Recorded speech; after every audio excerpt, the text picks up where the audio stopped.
Good morning વિદ્યાર્થીઓ। તો આજે બળ અને ગતિના નિયમોમાં આપણે આગળ બીજા દાખલાઓની ચર્ચા કરીશું। તો ઉદાહરણ 9.4 તો ઉદાહરણ 9.4 માં કે 5 ન્યૂટન એક બળ એટલે કે બળની કિંમત આપેલી છે, કેટલી આપેલી 5 ન્યૂટન અને બળને આપણે કઈ સંજ્ઞા વડે દર્શાવીએ છીએ તો F। એટલે 5 ન્યૂટન એક બળ કોઈ દ્રવ્યમાન m1 ને 10 મીટર પ્રતિ સેકન્ડ સ્ક્વેર ના પ્રવેગથી ગતિ કરે છે। એટલે કે પ્રવેગ આપેલો છે, પ્રવેગ કે જેને આપણે a સંજ્ઞા વડે દર્શાવીએ છીએ અને દ્રવ્યમાન કેટલું આપેલું છે, દ્રવ્યમાન અહીં m1 જેટલું આપેલું છે। એટલે કે પહેલા તો બળની કિંમત આપેલી છે, પછી પ્રવેગની કિંમત આપેલી છે અને દળ કેટલું આપેલું છે m1 જેટલું, તથા દ્રવ્યમાન m2 ને તો બીજું દ્રવ્યમાન કેટલું આપેલું છે m2 ને 20 મીટર પ્રતિ સેકન્ડ સ્ક્વેર ના પ્રવેગથી પ્રવેગિત કરે છે। એટલે કે ફરીથી આપણને પ્રવેગનું મૂલ્ય આપેલું છે a। તો m1 દ્રવ્યમાન માટે આપણે પ્રવેગને a1 તરીકે દર્શાવીએ અને m2 દ્રવ્યમાન તો એના પ્રવેગને આપણે a2 વડે દર્શાવીએ। ના પ્રવેગથી ગતિ કરે છે, એટલે ના પ્રવેગથી પ્રવેગિત ગતિ કરે છે। જો બંને દ્રવ્યમાનોને ભેગા બાંધી દેવામાં આવે તો આ બળ દ્વારા કેટલો પ્રવેગ ઉત્પન્ન થશે। એટલે પ્રવેગ એટલે કે આપણે a નું મૂલ્ય શોધવાનું હોય, બરાબર। એટલે કે હવે બંને દ્રવ્યમાનોને એટલે કે m1 અને m2 ને ભેગા બાંધી દેવામાં આવે તો કેટલો પ્રવેગ, તો એ કેટલા પ્રવેગથી ગતિ કરશે તો એનું મૂલ્ય આપણે મેળવવાનું છે। તો અહીં પહેલા તો આપણે કે કિંમત આપેલી છે કે બળની કિંમત આપેલી છે અને દ્રવ્યમાન m1 અને m2 તો એની કિંમત આપણે પહેલા શોધવી પડશે અને પ્રવેગની કિંમત આપેલી છે। તો એ ન્યૂટનના ગતિના બીજા નિયમનો આપણે ઉપયોગ કરીશું।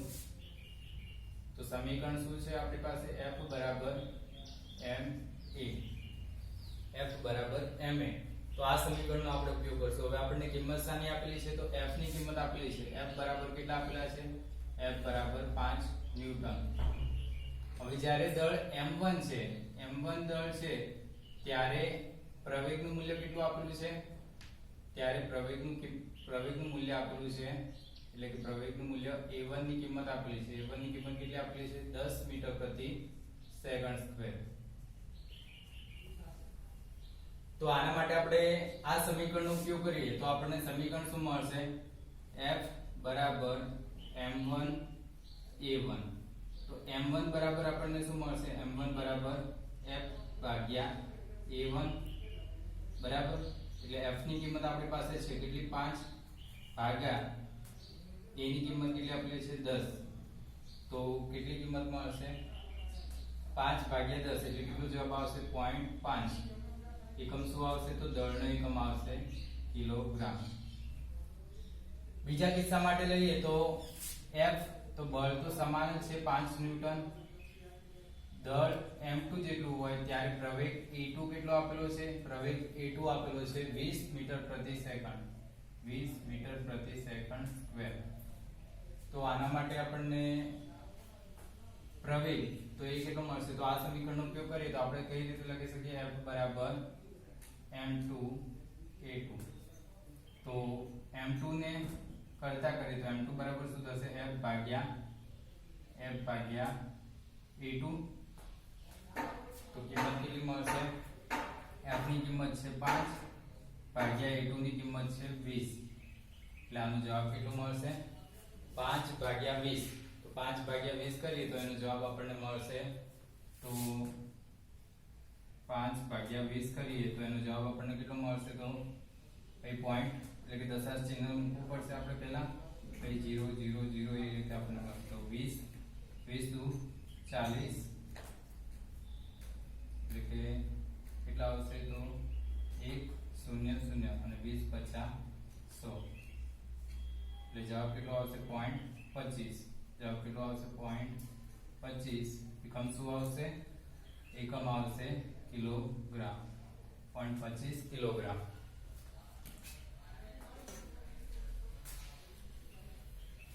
એટલે કે અહીં m1 ની કિંમત આપણને મળે છે 0.5 કિલોગ્રામ અને m2 ની કિંમત મળે છે 0.25 કિલોગ્રામ। હવે આગળ શું કહ્યું છે કે જો બંને દ્રવ્યમાનોને ભેગા બાંધી દેવામાં આવે એટલે કે m1 અને m2 ને ભેગા બાંધી દઈએ તો m બરાબર આપણને કેટલું મળશે કુલ દ્રવ્યમાન તો m1 m2 આ બંને દ્રવ્યમાનોને હવે આપણે ભેગા બાંધી દઈએ તો કે m1 ની કિંમત આપણને મળેલી છે 0.5 m2 ની કિંમત છે 0.25 તો આનો જવાબ કેટલો આવશે 0.5 0.25 એટલે કિંમત કેટલી આવશે 0.5 અને 0.25 તો આનો જવાબ કેટલો આવશે 5 5 ને 2 7 0.75 જવાબ કેટલો આવશે 0.75 કિલો બરાબર।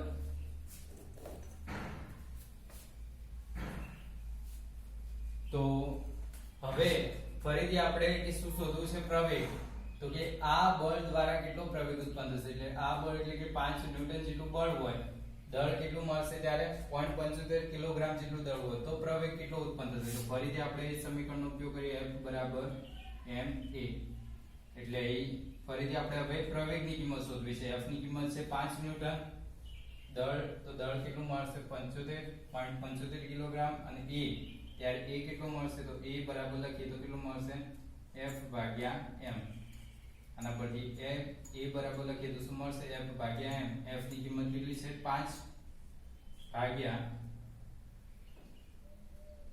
a ની કિંમત કેટલી છે m ની કિંમત કેટલી છે તો 0.75 તો જવાબ કેટલો આવશે 5 ગુણ્યા આ 0.75 ને બીજી રીતે લખીએ તો 100 ભાગ્યા 75 એટલે કેટલો 500 ભાગ્યા 75 100 50 500 ભાગ્યા 75 એટલે 500 ભાગ્યા 75 તો એનો જવાબ આપણને કેટલો મળશે 500 ભાગ્યા 75 તો ભાગ ચલાવીએ તો કેટલા વડે ભાગ ચાલશે તો 75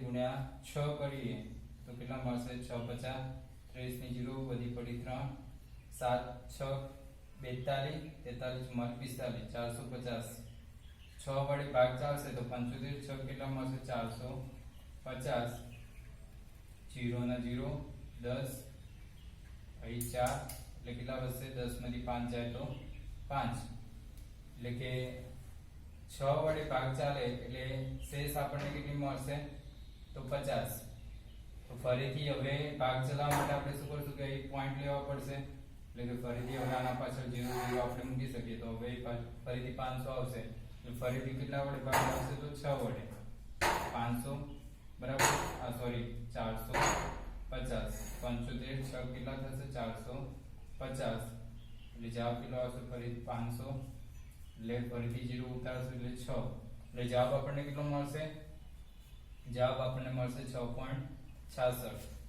તો પ્રવેગ a બરાબર આપણને કેટલો મળશે 6.66 મીટર પ્રતિ સેકન્ડ સ્ક્વેર પ્રવેગનો એકમ શું આવશે તો મીટર પ્રતિ સેકન્ડ સ્ક્વેર પ્રવેગનો એકમ તો મીટર પ્રતિ સેકન્ડ સ્ક્વેર આવશે બરાબર।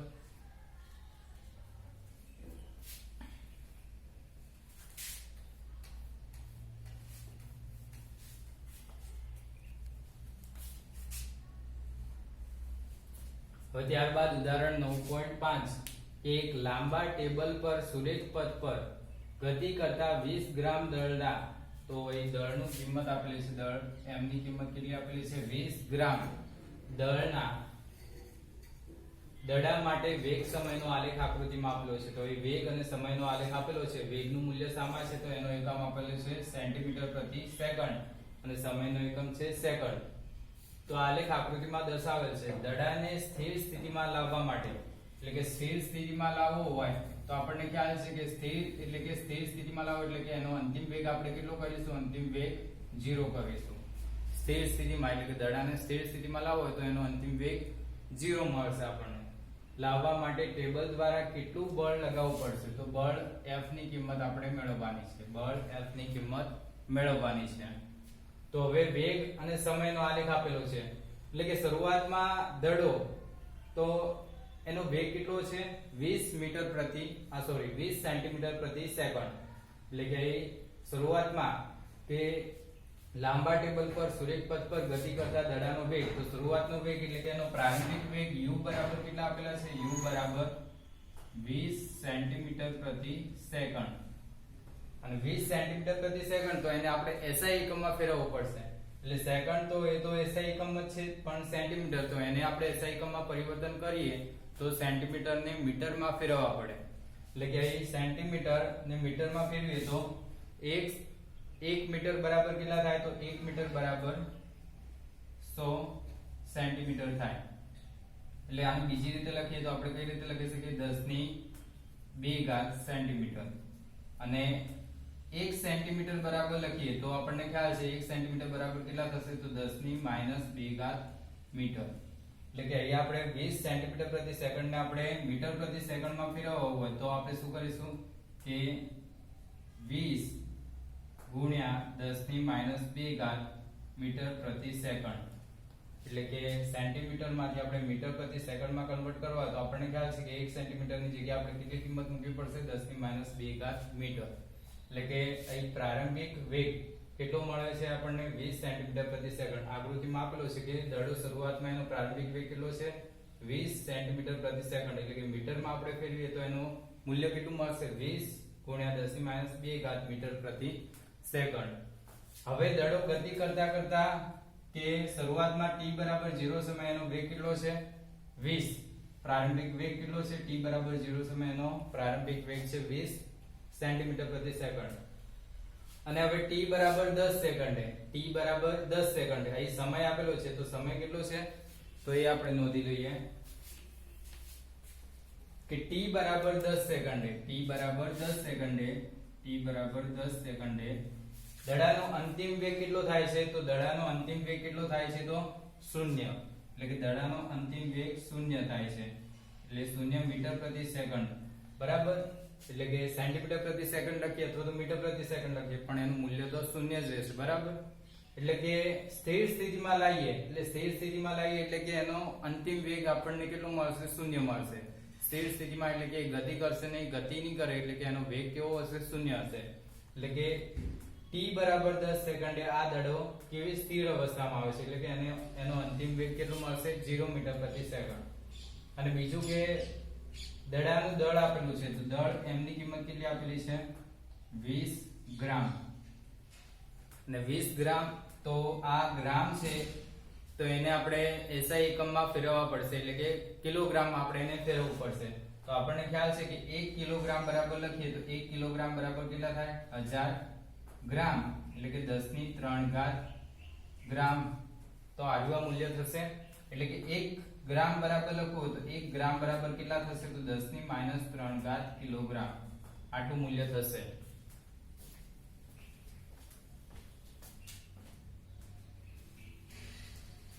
એક ગ્રામ લખીએ તો 1 ગ્રામ બરાબર કેટલું મૂલ્ય થશે? 10⁻³ કિલોગ્રામ. તો આ કિંમત આપણે આની અંદર મૂકીએ તો આપણને દળનું મૂલ્ય કેટલું મળશે? 20 ગુણ્યા 10⁻³ શું આવશે? કિલોગ્રામ. ગ્રામની જગ્યાએ શું આવશે? કિલોગ્રામ. એટલે કે કોઈ પણ ભૌતિક રાશિનું મૂલ્ય તો એ SI એકમમાં ના આપેલું હોય તો શરૂઆતમાં પહેલા આપણે એને SI એકમમાં ફેરવવું પડે. તો એ સેન્ટીમીટર ને આપણે મીટરમાં ફેરવ્યા, ગ્રામ ને કિલોગ્રામમાં ફેરવ્યા બરાબર. તો હવે શોધવાનું શું કહ્યું છે? બળ. તો બળ F બરાબર આપણે મેળવવાનું છે. તો કયા સમીકરણનો ઉપયોગ કરશું? તો ગતિનો બીજો નિયમ. તો F બરાબર ma અને F બરાબર m. પ્રવેગને આપણે બીજી રીતે લખીએ તો અંતિમ વેગ ઓછા પ્રારંભિક વેગ ભાગ્યા સમયગાળો t. તો કિંમત મૂકી આપણી પાસે m ની કિંમત છે. m ની કિંમત કેટલી છે? 20 ગુણ્યા 10⁻³ 20 ગુણ્યા 10⁻³ v ની કિંમત તો અંતિમ વેગ કેટલો છે? તો 0 ઓછા પ્રારંભિક વેગ કેટલો છે? 20 ગુણ્યા 10⁻2 20 ગુણ્યા 10⁻2 ભાગ્યા સમય કેટલો છે? તો સમય t. t ની કિંમત કેટલી આપેલી છે? 10 સેકન્ડ. તો સમયગાળો 10. તો f બરાબર કેટલા મળશે? અહીં 0 - 20 એટલે 0 થઈ જશે એટલે 20 ગુણ્યા 10⁻³ તો અહીં માઈનસ શું વધશે? -20 ગુણ્યા 10⁻2. અહીં કૌંસ રાખવાનો એટલે આપણને ખ્યાલ આવે કે બાદબાકીની પણ આ બંને કેવા છે? ગુણાકારમાં છે. ભાગ્યા 10. તો f બરાબર આપણને કેટલા મળશે? તો 10 દુ 20 બરાબર. 10 દુ 20. હવે અહીં માઈનસ છે એટલે જવાબ કેટલો આવશે તો 20 દુ 40, 20 દુ 40 ગુણ્યા હવે 10 ની -3 ઘાત અને 10 ની -2 ઘાત તો બંને ગુણાકારમાં છે, બંને ગુણાકારમાં છે, આધાર સમાન છે, આધાર સમાન છે એટલે બંને ગુણાકારમાં છે 10 ની -3 ઘાત ગુણ્યા 10 ની -2 ઘાત બરાબર અને બંનેના આધાર કેવા છે, બંનેના આધાર સમાન છે તો ઘાત તો શું થશે સરવાળો એટલે કે -3 -2 -3 -2 એટલે કેટલી થશે 10 ની -5 ઘાત જવાબ કેટલો આવશે 10 ની -5 ઘાત તો કેટલી ઘાત આવશે 10 ની -5 ઘાત આ અને આ તો બંને જે તો એનો જવાબ આપણને છેલ્લે કેટલો મળશે 10 ની -5 ઘાત તો જવાબ કેટલો મળશે બળની કિંમત F તો બરાબર કેટલા મળશે 40 ગુણ્યા 10 ની -5 ઘાત અને બીજી રીતે લખીએ તો પોઈન્ટમાં દર્શાવીએ તો 40 એટલે એક પોઈન્ટ તો જતો રહેશે એટલે 10 ની -4 ઘાત પછી બીજી રીતે દર્શાવીએ તો F બરાબર આપણે કઈ રીતે દર્શાવીશું તો 0.0004 એકમ શું આવશે તો ન્યૂટન એકમ શું આવશે તો ન્યૂટન એટલે કે 40 ગુણ્યા 10 ની -5 ઘાત ન્યૂટન તો એને બીજી રીતે દર્શાવો તો એ આપણે કઈ રીતે દર્શાવી શકીએ 0.0004 ન્યૂટન બરાબર તો આ સમીકરણ આપણને બળનું મૂલ્ય આપણને કેટલું મળશે F બરાબર 0.004 ન્યૂટન અને સંજ્ઞા તો સંજ્ઞા કઈ આવે છે ઋણ હવે સંજ્ઞા ઋણ આવે છે તો એ શાનું પ્રતીક છે તો અહીં આપણે જોઈ શકીએ કે દડાને સ્થિર સ્થિતિમાં લાવવા માટે ટેબલ દ્વારા કેટલું બળ લગાવવું પડશે તો ધીરે ધીરે એનો વેગ શું થાય છે વેગ એ ઘટે છે બરોબર સમયની સાથે વેગમાં ઘટાડો થાય છે એટલે કે એ આપણને ઋણ ચિહ્ન દ્વારા દર્શાવેલું છે બરાબર